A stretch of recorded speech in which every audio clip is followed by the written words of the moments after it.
Have you ever seen this video of the coroner's van that supposedly had Michael Jackson's body in it that didn't know it was being filmed?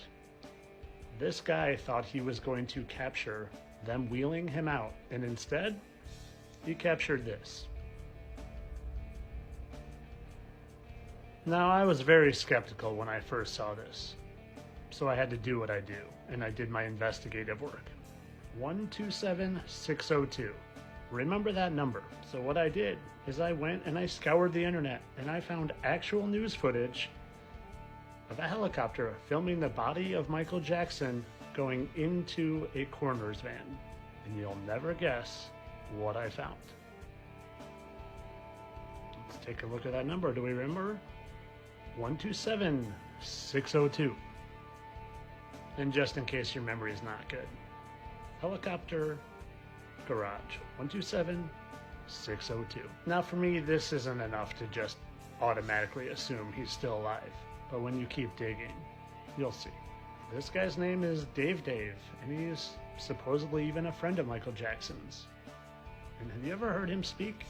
And there were all these Paul McCartney records all over this, The Girl Is Mine, and this and that. 13 solo albums, solo appearances on TV shows. And there were all these Paul McCartney records. But of course you always think and feel things. I don't see Marlon next to me. I don't feel... And is this next clip just them putting the truth right in plain sight?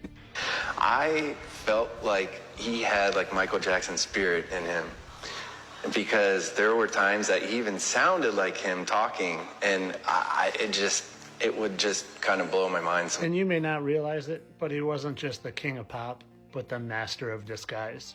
Michael Jackson was not just the king of music. Michael, who also had a talent for disguises, was also the king in this regard. The master of disguise.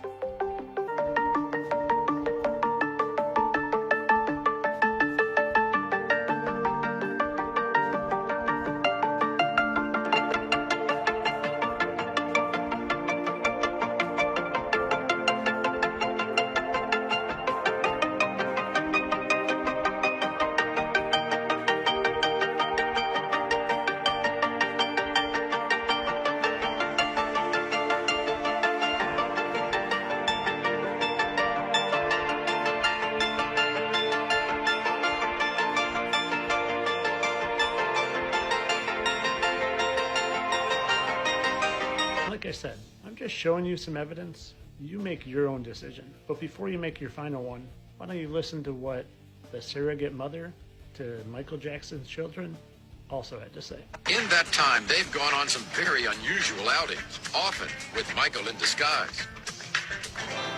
Yeah, he'd call, "What are you doing?" "Nothing, what are you doing?" "Want to go to the video?" "Yeah." He'd sneak out without security. Got caught. I was like, God, this is like a Beatles film. We're getting chased by people. We'd have to call security and bail us out. But yeah, we'd go out and do stuff.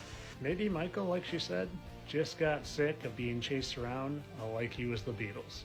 And before I end this, I have a confession to make. I wouldn't listen to this man's music for 10 years in my car. I would turn it off immediately if it came on, because I was mind controlled by the TV. I watched one thing and I just assumed that this guy was an evil, disgusting man that did things with kids that I don't approve of. And what I realized once I woke up is that the TV controls your mind in more ways than you could ever imagine. I don't know what he really is or where he really is, but I have my thoughts and my ideas. But my biggest thought and idea is I just want you to know this is all for entertainment purposes. Of course, Michael died of a tragic drug overdose and he's no longer with us. God rest his soul. Entertainment purposes only.